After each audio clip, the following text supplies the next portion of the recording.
Hello అండి, welcome to Ram cooks. శివుని ఆజ్ఞ వల్ల తిరువన్నమలై వెళ్ళి దర్శనం చేసుకునే అవకాశం నాకు దక్కింది. అయితే అక్కడి నుంచి పాండిచ్చేరి కేవలం 100 కిలోమీటర్స్ దూరం అని చెప్పి అలా వెళ్ళాను. అక్కడ నాకు ఫ్రాన్స్లో నివసించే ఒక ఆయన పరిచయం అయ్యాడు. అతని పేరు ఫ్రాన్స్వా. ఇండియన్ ఫుడ్ పట్ల ఉన్న ఆసక్తి వలన మా ఇంటికి రమ్మని నేను ఎంచక్కా వండి పెడతానని ఆహ్వానించాను.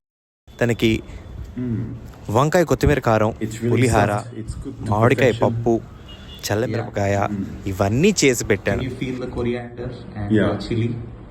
కొత్తిమీర మిరపకాయ కూడా సరైన మోతాదులో ఉండడం వల్ల అది ఎక్కువ కారం కాకుండా చాలా బాగుంది.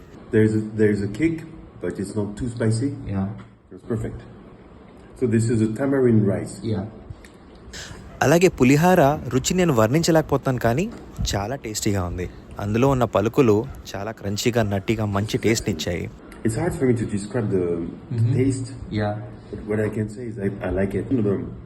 Crunchy. The crunchy. Yeah. ఈ చల్లమిరపకాయ కారంగా ఉంటుంది అనుకున్నాను, కానీ దీనికి ఒక స్మోకీ ఫ్లేవర్ వచ్చి ఆ ఉప్పు కారం అన్నీ కలిపి చాలా బాగున్నాయి. ఈ మామిడికాయ పప్పు చాలా నచ్చింది. And the crunchy, it's also a bit ఎంతైనా మన తెలుగింటి భోజనాన్ని ఆయన తిని ఆనందిస్తుంటే చాలా సంతోషం వేసింది.